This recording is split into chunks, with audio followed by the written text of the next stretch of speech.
Good morning students. Welcome to the online classes of Alfonso School. So many are new faces I know. So I am Seena. I will be taking biology for you. And again a welcome to all the students to the Alfonso School online classes. So we will begin the biology session today with the first chapter from human physiology. So whatever you study in the high school, a little more deep you have to go in all the topics which you studied in your high school classes. So you have to should have that base. So if you don't remember, you turn over the pages in your 10th standard and then again come to the classes. So this chapter is the first chapter of human physiology, namely digestion and absorption, which is related to the digestive system. So you have studied many systems. Digestive system, respiratory system, many organ systems we have studied, and I hope you know the basic functions of that. So anyway, we will again come to the topic from the base onwards. We will start it. Okay, so digestion and absorption. So you know about the process of digestion. So we are taking food. So we take food to maintain the health, to get energy, to be free from diseases, and also to keep the metabolic activities going. So we are taking food of various kinds containing various types of nutrients such as carbohydrates, proteins, fats, vitamins, minerals, all these things we are taking. And the food which we take in has to be converted to a different form. Straightly our body cannot take up the nutrients from that. So most of the food which we take in has to be broken down into simpler form. Then only this simpler forms only can be directly absorbed by our body. That process is called digestion. So that is breaking down of complex components of the food into simpler substance or simple absorbable forms is called digestion. So that is what is the term digestion refers to. And you know the importance of balanced diet, and we are taking balanced diet to keep our body healthy. So along with the balanced diet, we should have enough water, all these things yesterday. And water is needed for maintaining the metabolic activities and also prevent our body from dehydration. So this complex components of the food, they are broken down into simpler substances. That process is called digestion. And digestion is both a mechanical and biochemical process. So lot of chemical changes are going on there, and mechanically the food is also broken down into simpler cells. So we can say it is both a mechanical and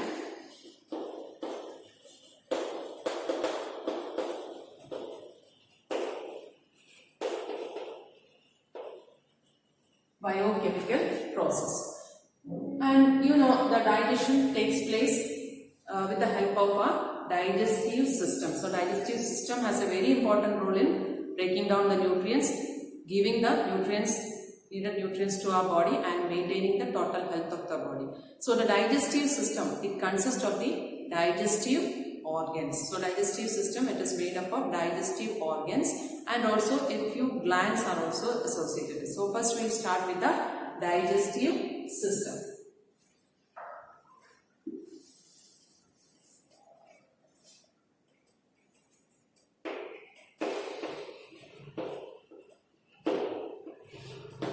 So digestive system in human beings, it consists of the two main parts. One is alimentary canal.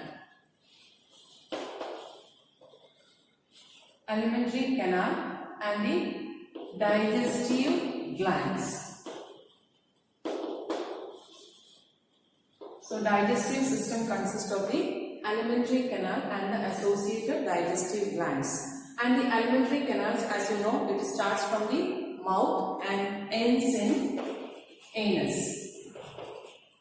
Mouth to anus. And this digestive glands are the glands which help in the process of digestion. And there are mainly three glands. Important three glands are the salivary glands, pancreas,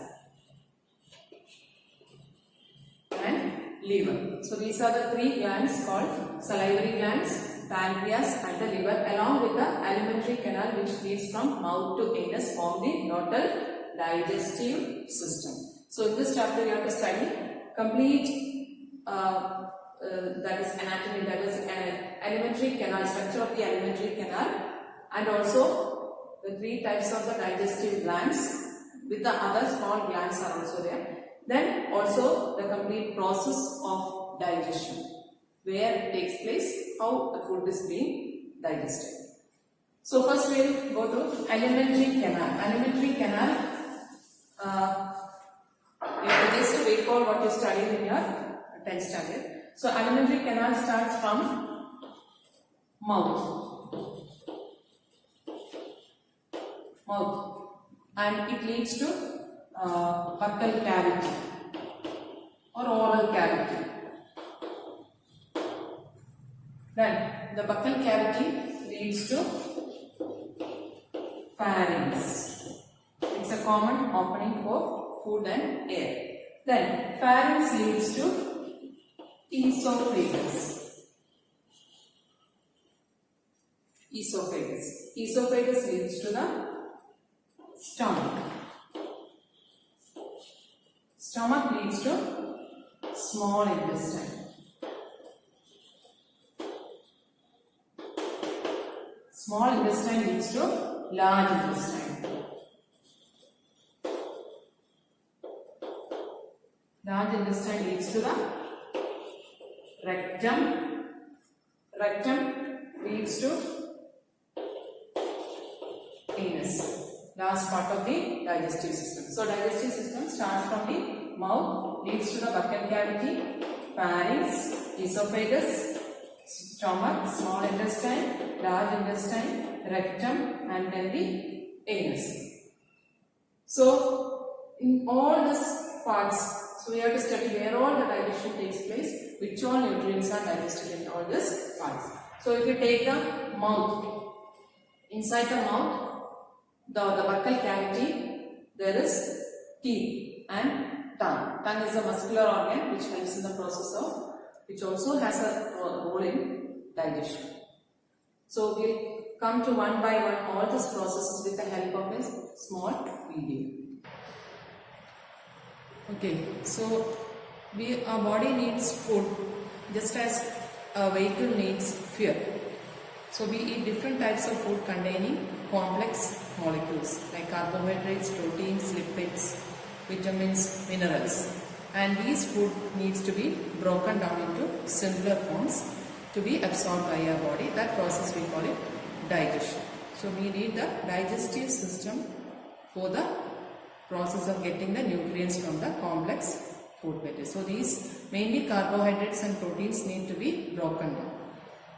So this is our digestive system, and you can see the carbohydrates are to be broken down into the simple sugars like maltose, and proteins has to be broken down into simple molecules like amino acids. So we know amino acids are the building blocks of proteins.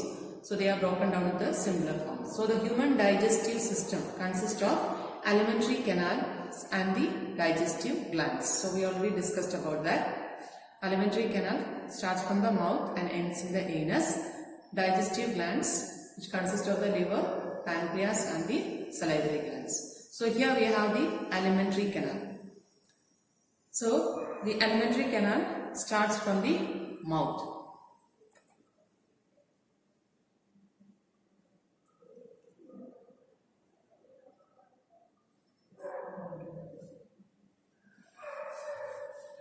Okay, it starts from the mouth. It leads to the pharynx, which leads to a long tube-like structure.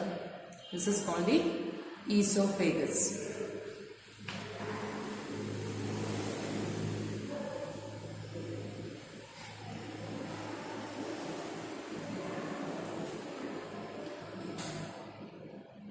Esophagus leads to stomach. Stomach leads to small intestine. Small intestine leads to large intestine, and rectum and anus. So this is the alimentary canal.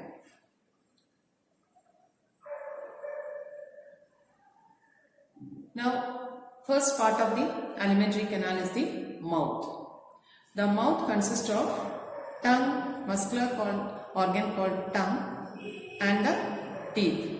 So it is present in the oral cavity, teeth and the tongue. So first we will learn about the teeth. Teeth is present in the jawbone within the sockets of the jawbone. So such kind of arrangement of teeth we call it thecodont dentition. So such kind of arrangement of teeth in the sockets of the jawbone, such kind of arrangement of teeth we call it thecodont dentition. So here you can see the teeth is present inside the socket of the jawbone, and the outer hard covering of the teeth is called the enamel, and inner soft part here you can see they are supplied with the blood vessels.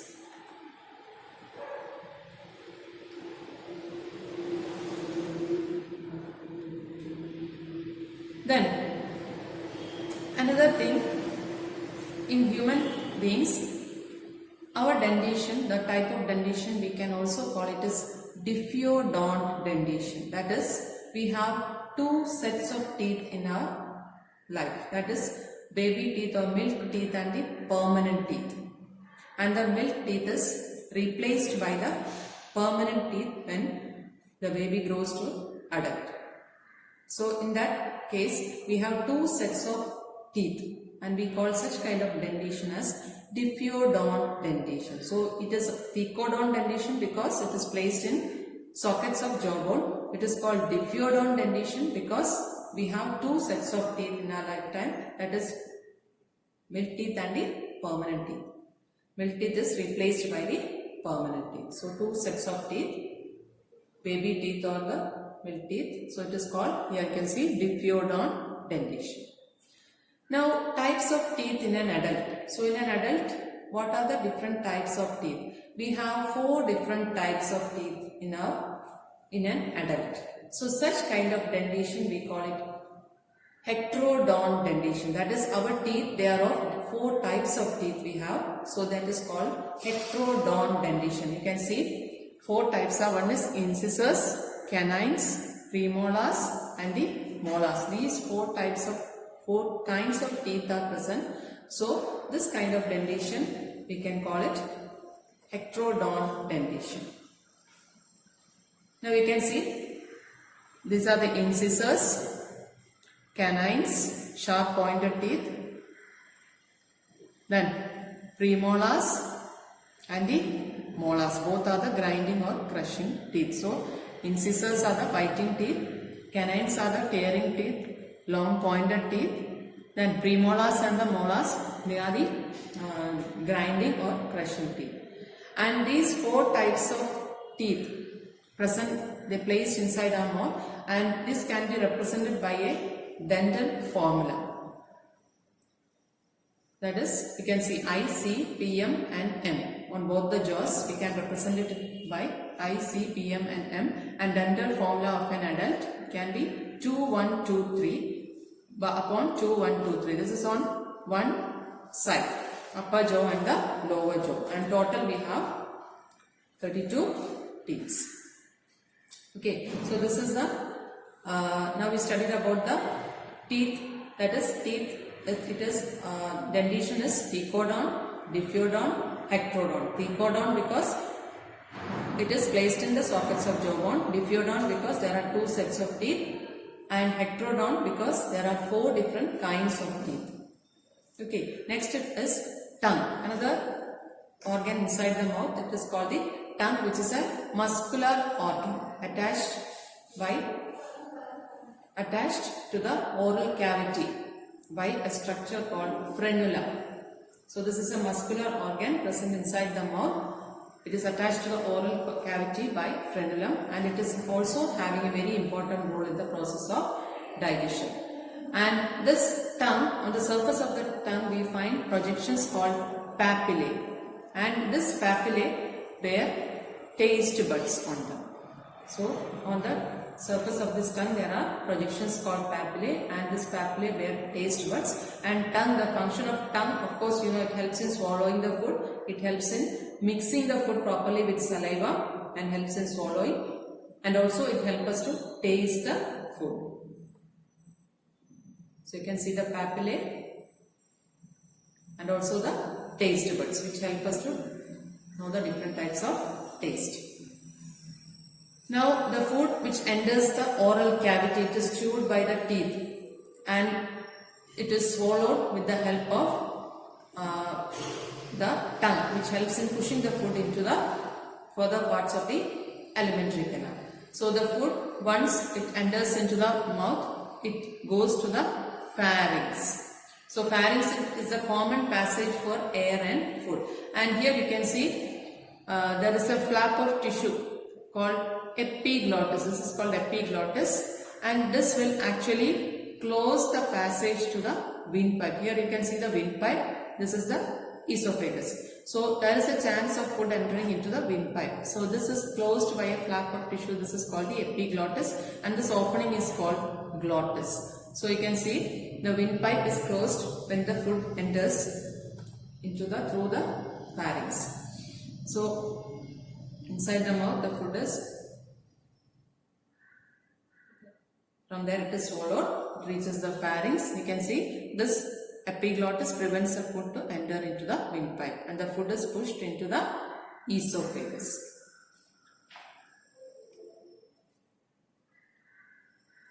And through the esophagus, the food passes into the next part of the alimentary canal called stomach.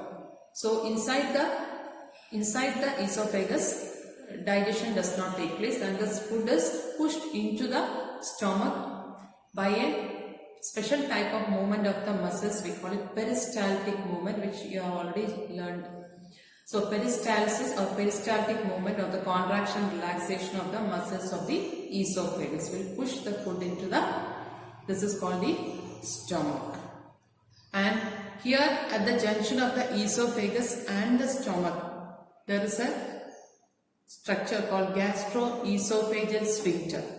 What does it do this? It will prevent the flow of food or passage of food into the backward passage of food into the esophagus from the stomach. So this will regulate the passage of food into the stomach, and it will prevent the food from going back into the esophagus. It is called gastroesophageal sphincter. Then you can see the food passing now into the stomach. So gastroesophageal sphincter regulates. Now the stomach is divided into 3 regions. The stomach is divided into 3 regions. That is, the esophagus is entering into that stomach, and the stomach leads to duodenum. These 3 regions are called cardiac, fundus and the pyloric. We will come to that later. So inside the stomach, gastric acid or gastric juice is produced.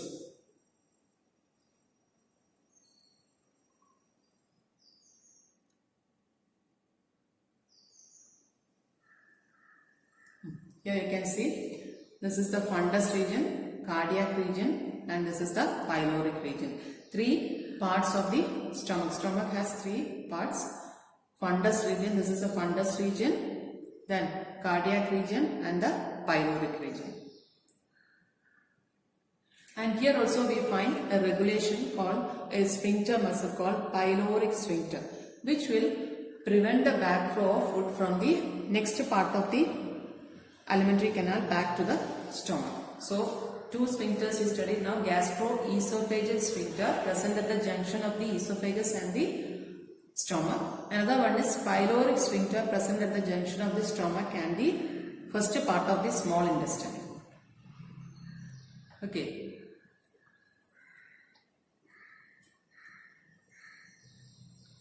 The first part of the small intestine is called duodenum. So the stomach leads to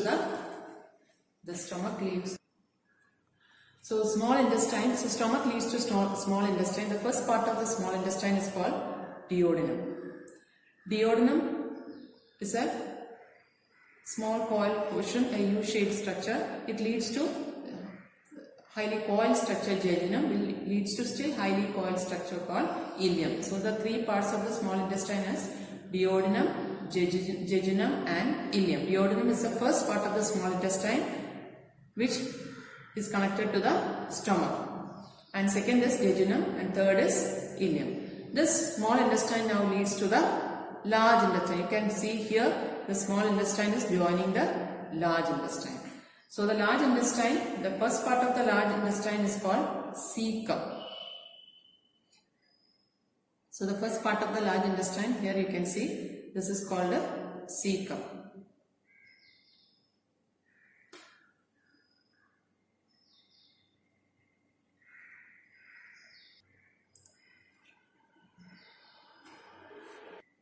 The small intestine leads to the next part called the large intestine. So the first part of the large intestine is called the cecum.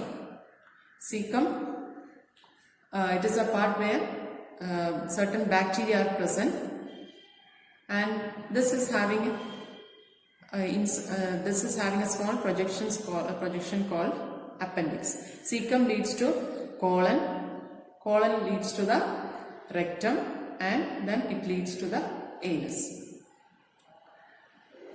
So this cecum is having certain symbiotic bacteria living in it, and this small projection called appendix of the cecum, and this next part called the colon. Colon is actually again divided into 3 parts. That is, here you can see the vermiform appendix, small projection of the cecum. And this colon is divided into 3 parts, that is the ascending colon, transverse colon and the descending colon. So 3 colon is ascending colon, transverse colon and the descending colon. And this leads to the next part called the rectum, where the undigested food is stored and later on it is released out of the anus. So this is the last part of the alimentary canal. So the undigested food is stored in the rectum, later on it is pushed out of the body through the anus. Okay, so let us just summarize what we studied now about the digestive system. So digestive system consists of the alimentary canal and the digestive glands. So digestive system helps in the process of digestion or breaking down of complex molecules of the food into simpler ones. So the alimentary canal leads from the mouth inside the buccal cavity, which leads to the esophagus. Pharynx is there, then esophagus, and inside the mouth there is teeth and also tongue. Teeth shows, that is dentition. In the case of human beings, it is thecodont dentition because teeth is placed in sockets of jawbone. It is called diffeodont dentition because there are 2 sets of teeth, milk teeth and the permanent teeth, and it is also called hectrodont dentition because there are 4 different types of teeth: incisors, canines, premolars and the molars, and which gives the dental formula 2-1, 2-3. Then there is a muscular organ called tongue, which helps the process of mixing up of food, tasting the food and also swallowing the food.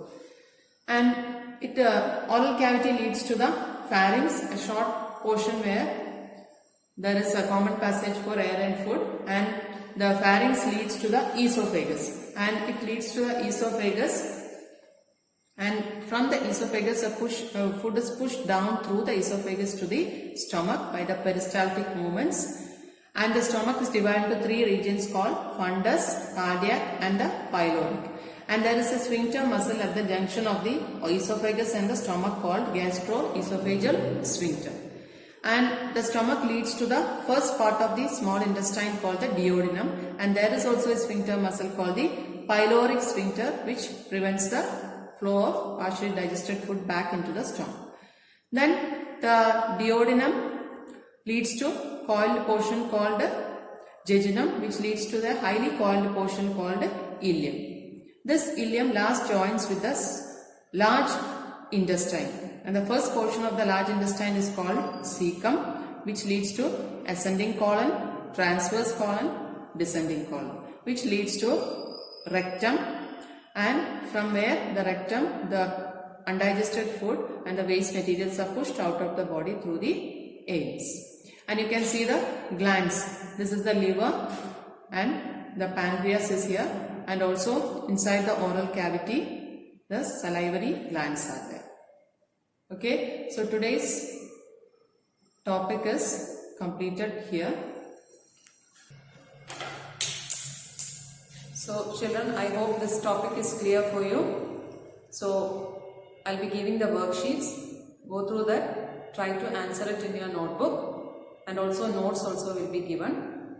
And answer it properly. Read the textbook properly. Read the notes. Go through the notes and be thorough with that. And you'll be getting an online test. Attend it properly.